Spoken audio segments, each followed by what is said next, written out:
সত্ত্বেও নির্বাচন কমিশন তদন্ত ছাড়াই তাদেরকে অনুমোদন প্রদান করেছে। দ্বৈত নাগরিকত্ব সংক্রান্ত আপত্তি নিষ্পত্তি না করেই প্রার্থীদের মনোনয়ন বৈধ ঘোষণা করা হয়েছে।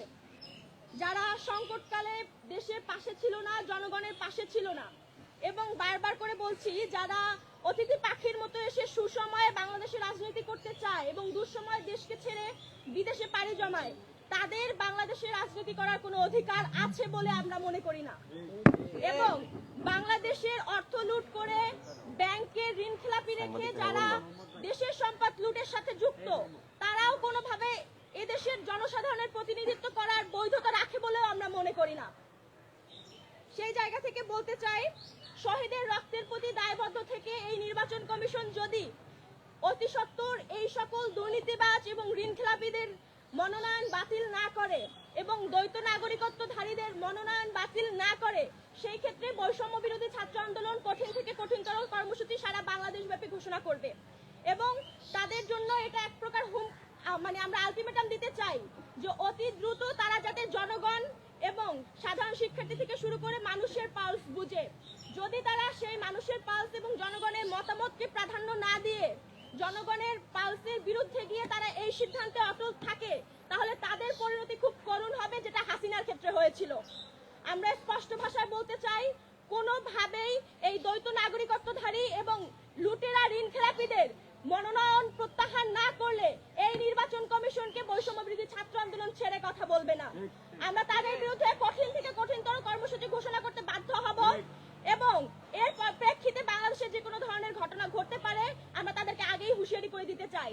আমরা জানাতে চাই, আমরা কোনোভাবেই আমাদের শহীদ এবং আহত ভাইদের রক্তের সাথে বেইমানি হতে দিব না। যারা 24 পরবর্তী সময়ে একটা পরিবর্তনের বার্তা নিয়ে এই আসনগুলোতে আসিত হয়েছিল, বসেছিল, তারা যদি পরিবর্তনের চিন্তা বাদ দিয়ে আবারও সেই ক্ষমতাসীনদের সেফ করার জন্য, ক্ষমতাসীনদের বিশেষ সুবিধা দেওয়ার জন্য আইনের ফাঁকফোকর দিয়ে তাদেরকে বৈধতা দেয়, সেটা কোনোভাবেই বাংলাদেশের সাধারণ জনগণ মেনে নেবে না। আমরা আবারও বলতে চাই, অতি সত্বর তাদের ঋণখেলাপি এবং দ্বৈত নাগরিকত্বধারীদের মনোনয়ন বাতিল না করলে এর পরিণতি খুব ভয়ঙ্কর হবে। ধন্যবাদ সকলকে। জি, আমরা সাংবাদিক ভাই এবং বোনেরা, বৈষম্য বিরোধী ছাত্র আন্দোলন মনে করে এই যে দ্বৈত নাগরিকত্বধারী এবং যারা ঋণখেলাপি আছে প্রমাণিতভাবে এদের যে মনোনয়ন বৈধ করা হয়েছে, এটি শুধুমাত্র নির্বাচনী আইনের লঙ্ঘন নয়, বরং জুলাই গণঅভ্যুত্থানের মধ্য দিয়ে যে ইনসাফ ভিত্তিক একটি জবাবদিহিতামূলক রাষ্ট্র প্রত্যাশা করেছিলাম আমরা, সাথে সরাসরি একটি সাংঘর্ষিক বিষয়। আমরা মনে করি একই ব্যক্তি একই সাথে দুইটি রাষ্ট্রের নাগরিকত্ব নিয়ে জনগণের পূর্ণ প্রতিনিধিত্ব করতে পারে না। ঠিক একইভাবে যারা রাষ্ট্রের এবং জনগণের সম্পদ আত্মসাৎ করে ঋণখেলাপিতে পরিণত হয়েছে, তারা জনগণের আইন তৈরি করার কোনো নৈতিক অধিকার রাখে না। আমরা দীর্ঘ স্বৈরতান্ত্রিক শাসনের অবসান ঘটানোর পরে প্রত্যাশা করেছিলাম নির্বাচন কমিশন কঠোর আইনের প্রয়োগ এবং নৈতিক মানদণ্ডে অটল থেকে একটি সুষ্ঠু এবং নিরপেক্ষ নির্বাচন তারা উপহার দিবে। কিন্তু আমরা দেখলাম এই অথর্ব নির্বাচন কমিশন আইনের ফাঁকফোকর দেখিয়ে, তারা আপিলের অপব্যবহার করে, তারা চিহ্নিত লুটেরা এই দ্বৈত নাগরিকত্বধারী এবং ঋণখেলাপিদের তারা নির্বাচনে প্রতিদ্বন্দ্বিতা করার ব্যবস্থা করে দিচ্ছে। আমরা এই ঘটনার তীব্র নিন্দা এবং প্রতিবাদ জানাচ্ছি। নির্বাচন কমিশনের এই ধরনের কর্মকাণ্ডে স্পষ্টভাবে প্রতীয়মান হচ্ছে যে আইন সবার জন্য সমান নয়। আমরা এই ধরনের ঘটনাকে কোনোভাবেই বরদাস্ত করব না। আমরা মনে করি এটি কেবলমাত্র একটি কতিপয় ব্যক্তির সংকট নয়, এটি পরিপূর্ণভাবে একটি রাষ্ট্রীয় ন্যায় বিচারের সংকট হিসেবে আমাদের সামনে প্রতীয়মান হয়েছে। আমরা অবিলম্বে বৈষম্য বিরোধী ছাত্র আন্দোলন মনে করে যাদের এই ধরনের দ্বৈত নাগরিকত্ব এবং ঋণ খেলাপির সাথে যারা জড়িত আছে অবিলম্বে আইনসম্মতভাবে তাদের এই মনোনয়নকে অবৈধ ঘোষণা করতে হবে।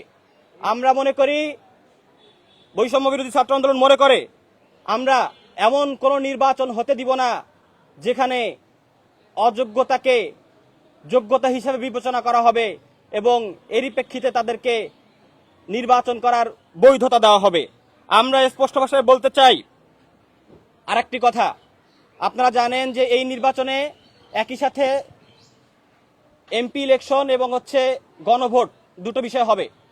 আমরা দেখছি কিছু কিছু রাজনৈতিক দল এবং তার মধ্যে বৃহত্তম রাজনৈতিক দলও আছে, তারা জুলাই গণঅভ্যুত্থানের পরবর্তী সময়ে 2000 শহীদের রক্তের উপরে দাঁড়িয়ে তারা ক্ষমতায় যাওয়ার স্বপ্ন দেখছে, কিন্তু তারা গণভোটের প্রশ্নে তারা একটি কৌশলী অবস্থান গ্রহণ করেছে।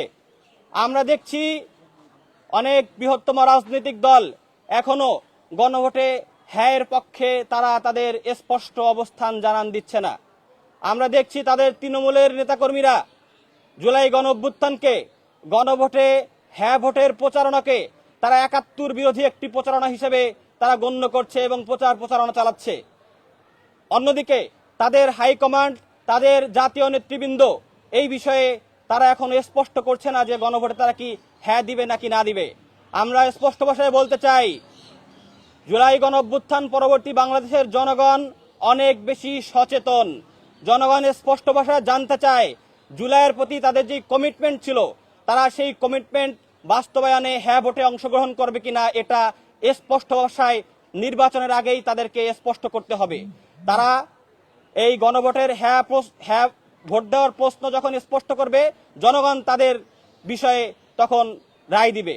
আমরা এই রাজনৈতিক দলগুলোর দ্বিচারিতার বিরুদ্ধেও তীব্র নিন্দা এবং প্রতিবাদ